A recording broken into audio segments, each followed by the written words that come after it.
it's Alyssa and welcome back to my channel. In today's video, I'm going to be sharing 3 crockpot dinners with you.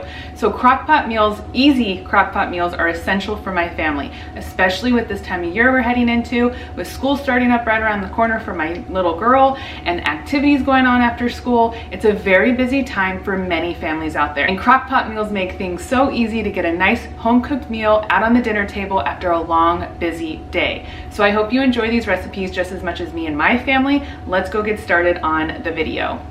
So this crockpot meal that I'm first going to start off sharing with you isn't anything fancy, but it is so good and so delicious, and it comes together so easily, and it's creamy crockpot pork chops and potatoes.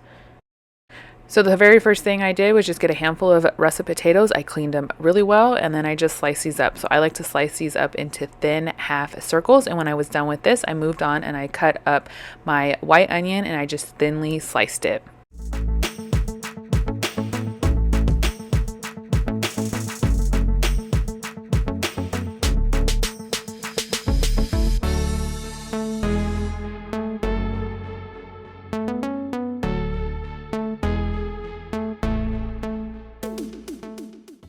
Once I got the potatoes and onions into my crock pot, I moved on and I got my pork chops ready.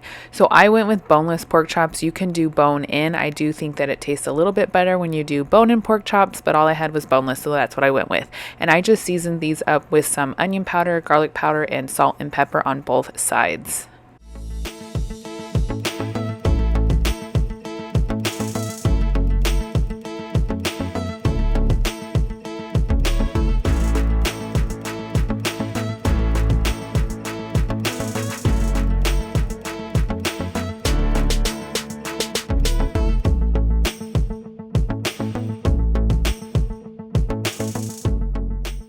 Once my pork chops were all seasoned up, I just melted about a tablespoon of butter, and I also added in about 1 tablespoon of olive oil into my cast iron skillet, and I got that heated up. And then I just put the pork chops in to get these seared on both sides. So just a few minutes on both sides. And this is a very important step. I really feel like this adds a good flavor, a nice crisp on the pork chops, so try not to skip this step.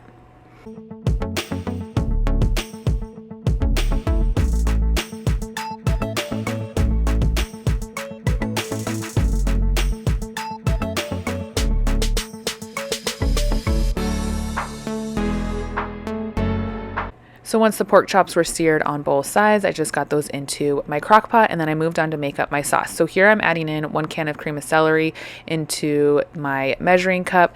I've used all different types of cream of soups with this. You can use cream of chicken or cream of mushroom, whatever you have on hand, whatever you prefer. It'll turn out good no matter what. And then I also added in some beef broth, and then I added in 1 tablespoon of minced garlic, and I got that all mixed up really well. I also just want to point out before I forget that all of the ingredients, the measurements, will be listed down below for all of the recipes that I'm showing in this video. So if you want to make any of these for dinner one night for your family, that's where you can find everything that you'll need for these dinners. So I just poured that mixture all over the pork chops, potatoes, and onions, and then I put the lid on and I set this cook on high for 3 hours. I was in a rush with this since I got started on it later, so that's why I chose to cook it on high for 3 hours, but you can also cook it on low for about 4 to 6 hours. You just want to make sure that they're fully cooked through before you serve them. These creamy pork chop and potatoes are perfect for when you're craving some good old-fashioned comfort food and you want it to come together easily and quickly. This meal is always a huge hit with my family, and I hope it is with yours as well.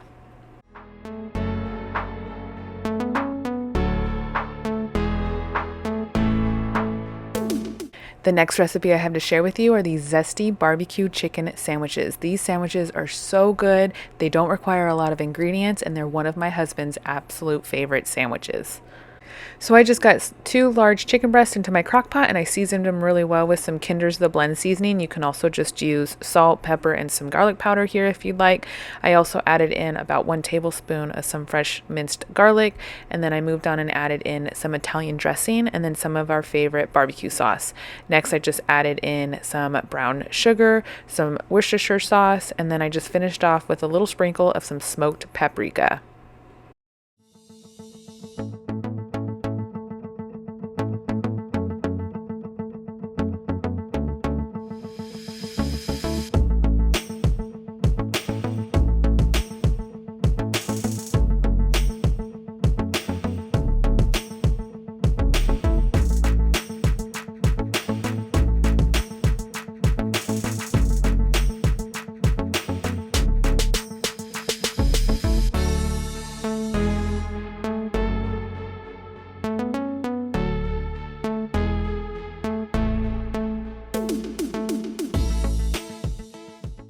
Once everything was in the crock pot, I just got the lid on and I put this on high to cook for 3.5 hours. If you have a little bit more time, you can definitely cook this on low for about 6 to 8 hours.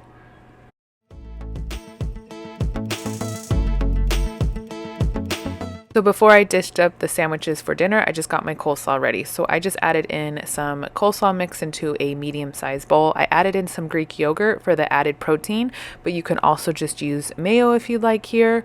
I added in a little bit of apple cider vinegar, a touch of sugar, and then I just finished it off with some salt and pepper, and I gave it all a good mix.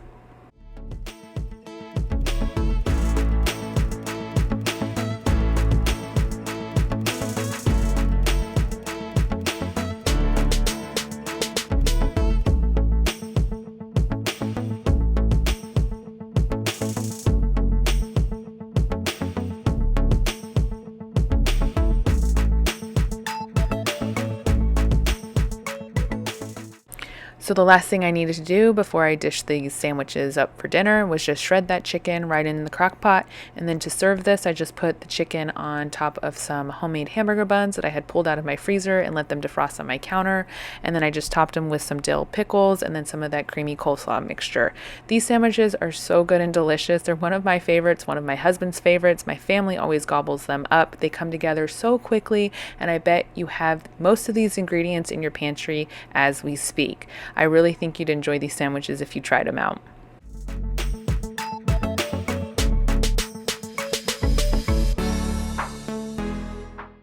So the last recipe I have to share with you are these delicious, creamy Swedish meatballs. So I do need to point out, I know this isn't the authentic way of making Swedish meatballs, but it's definitely an excellent shortcut version that is great for any busy weeknight. So the very first thing I did was just add in 1 can of beef broth into my crock pot. I prefer low sodium, but didn't have any on hand, so I just went with regular. It's what was in my pantry, and it'll do. I then added in 1 can of cream of chicken soup. You can really use any type of cream of soup, of whatever you have. If you want to do cream of mushroom, cream of celery, cream of chicken, they're all good, so just go with whatever you have on hand. And so I just had cream of chicken, and that's what I went with. I then added in 1 teaspoon of Dijon mustard. I also added in 1 tablespoon of Worcestershire sauce, 1 tablespoon of minced garlic, some Italian seasoning, and then some smoked paprika. If you don't have smoked paprika, you can use regular, and that's fine also. And then I also added in some salt and pepper to taste, and then I also included a diced onion, and then I mixed it all up really well. Next, I added in some frozen meatballs. So these are my homemade frozen meatballs that I make in bulk, pop them in my freezer, and then pull them out for dinners just like this. They're so easy and perfect for this. I can link my video above that shows my homemade meatballs if you want to make those at another time.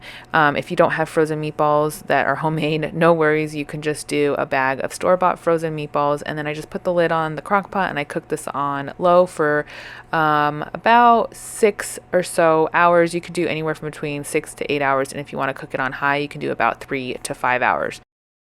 So about 15-20 minutes before it was time to dish up dinner, I just got a large pot of water on my stovetop, and I brought that to a boil, and I cooked some egg noodles according to the package. And then I also added in some sour cream into the Swedish meatballs, and then I threw in the egg noodles once they were done and drained. And then I just mixed that all up really well. Also, if you don't want to use egg noodles with this recipe, you don't have to. You can do the recipe with the Swedish meatballs and then make some homemade mashed potatoes on the side and then serve that alongside your meatballs, and it's so good as well. So I just dished this up with some broccoli and then some rolls, and this meal is such a hit with my family. It's perfect for any time of the year. I think it's a great fall, winter meal, but I also have made it in the summer, and my family always loves it.